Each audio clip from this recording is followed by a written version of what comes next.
Le Paris Saint-Germain est un club de malades. Bonjour à tous, j'espère que vous allez bien. En tout cas, moi je vais très bien. C'est le retour des débriefs. Donc, on va parler de la finale de la Super Coupe de l'UEFA qui a opposé le Paris Saint-Germain à Tottenham avec la victoire du Paris Saint-Germain au tir au but face à Tottenham. Et surtout, il faut le dire, ils ont été menés 2-0 et ils ont fait une énième remontada. On va en revenir plus en détail dans le débrief parce que j'ai pas mal de choses à dire. Donc, avant toute chose, vous connaissez la chanson, vous connaissez la musique. N'hésitez pas à vous abonner, à liker, à partager. Merci à vous de votre soutien, ça me fait toujours hyper plaisir. Et on s'approche des 2000 abonnés. Donc, un grand merci à vous tous qui êtes déjà abonnés et aux nouvelles personnes qui vont arriver et qui vont s'abonner. Un grand merci à vous. Bien, désormais, on va rentrer dans le match. Déjà, première chose que j'ai à dire, et il faut quand même le rappeler, ça va pas plaire à beaucoup de personnes, je le sais bien, mais il faut quand même le rappeler, c'est un fait. Le Paris Saint-Germain, qui joue son premier match de la saison, nouvelle saison, on va le dire, Super Coupe de l'UEFA, le Paris Saint-Germain, qui n'a eu que 6 jours d'entraînement, contre Tottenham, qui était déjà en vacances depuis un bon moment, et qui en plus a joué 6 matchs de préparation. Le Paris Saint-Germain n'a joué aucun match de préparation avant le match de Tottenham. Et pourtant, ils ont réussi à remporter ce trophée.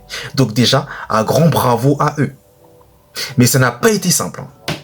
Il faut le dire. Ça n'a pas été simple du tout. Et on l'a vu dans ce match que Paris n'avait que 6 jours dans les jambes. Face à un Tottenham qui arrivait plus frais et plus dynamique. Forcément, vu qu'ils ont joué 6 matchs déjà de préparation. Donc, je ne suis pas un adepte des excuses, qu'on se le dise, mais là, je suis désolé, il faut le reconnaître, il faut être objectif, il faut dire la vérité. Pour ma part, en tout cas, je pense que là, sur ce coup,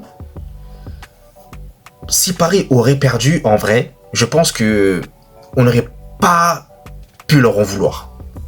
Parce qu'ils ont eu que 6 jours d'entraînement. 6 jours, une semaine. Attendez, ils étaient en train de jouer la finale de la comment on appelle ça, de la Coupe du Monde des clubs. Il y a déjà un mois de cela. Ils ont eu peut-être que 3 semaines de vacances. C'est tout. Tottenham a eu 2 mois de vacances. 2 mois. 2 mois. La saison de Tottenham était déjà terminée depuis longtemps, depuis belle lurette. Donc il faut quand même saluer la performance de ce club, encore une fois. Donc maintenant, dans le match, eh bien, c'est vrai qu'on a senti que c'était quand même assez lent, c'était compliqué. D'ailleurs, Tottenham a marqué, voilà. Bon, le premier but de Tottenham, malheureusement, Chevalier, Lucas Chevalier, le nouveau gardien du Paris Saint-Germain, il y est pour rien, quoi. Parce qu'il se reprend bien, il fait le bon arrêt. Sauf qu'ensuite, malheureusement, c'est pas de sa faute. Et ensuite, il y a but pour Tottenham. Donc voilà, et ensuite, le deuxième but, par contre, là, faute de main, boulette. Faute de main de sa part. Bon, là, il est évident que il est fautif. Mais bon, après, j'ai envie de vous dire qu'il vient d'arriver. Faut lui laisser du temps, tranquille. Poser, faut lui laisser du temps. Parce que c'est pas simple d'arriver avec tout ce qui s'est passé, notamment par rapport à Donnarumma. Je vais pas revenir là-dessus, mais vous le savez déjà. C'est pas simple d'arriver dans un contexte comme cela. Voilà.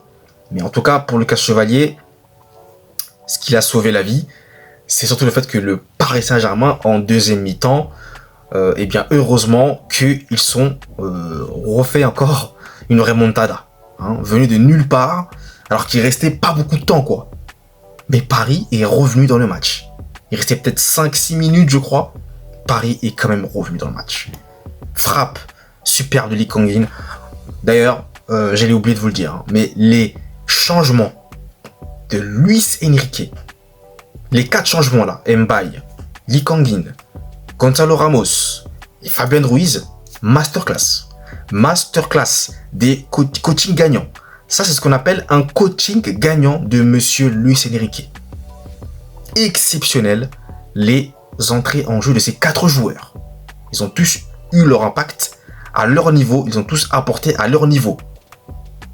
Et d'ailleurs, 2 d'entre eux ont marqué, Lee Kang-in et Gonzalo Ramos, sur une passe décisive de Ousmane Dembélé. Dembouz, encore une fois décisif. Il n'a pas marqué, mais il a fait une passe décisive. Voilà. Dembélé. Donc, bon, vous voyez où je veux revenir, hein. Quand je dis ça, c'est bien entendu par rapport au Ballon d'Or. Mais voilà.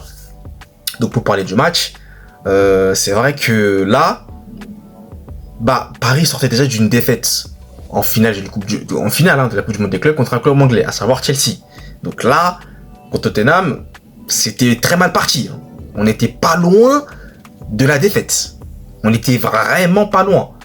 Mais ce qui a changé dans ce Paris Saint-Germain-là, et je ne cesse de le répéter, c'est déjà, c'est qu'ils sont davantage plus efficaces devant les buts.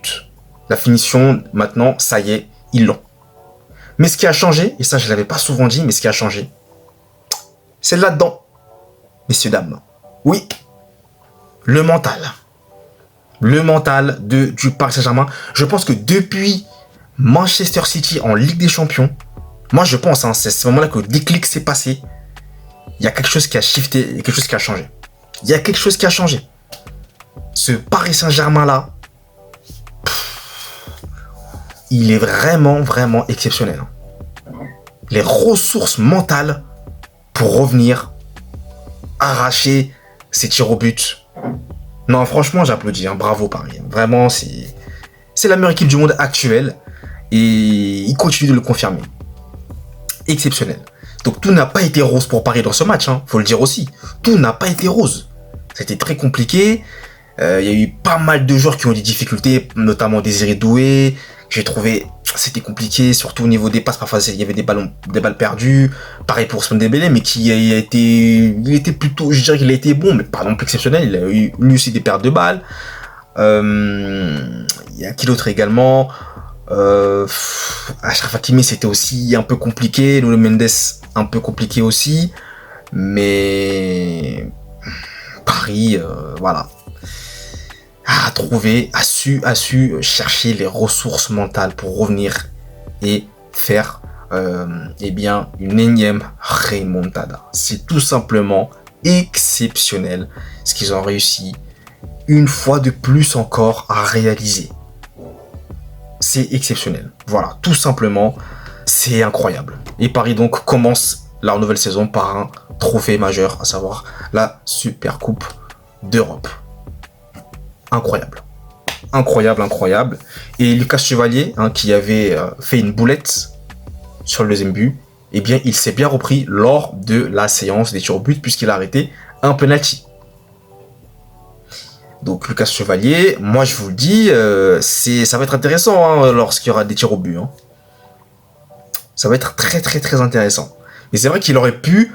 Je pense, à mon avis, si Paris avait perdu, il se s'en aurait pris plein la tronche. Moi, je vous le dis, je le pense. Donc, Paris, il a quand même sauvé la vie, comme je vous le disais, car ils ont réussi à égaliser, et surtout, ils lui ont laissé, comme l'avait dit Reles, une chance de se reprendre, lors, notamment, de la séance des tirs au but. Et c'était le cas, puisqu'il a arrêté un penalty. Voilà. Et Vitinha, par contre, a raté un tir au but, donc ça aurait pu aussi basculer en faveur de Tottenham. Mais après, les tirs au but, vous le savez, c'est toi et ta chance. C'est toi et ta chance. Ça peut basculer d'un moment ou à un autre, à n'importe quel moment. Et là, ça a basculé pour Paris. Voilà, donc dommage pour Tottenham, c'est dommage pour eux.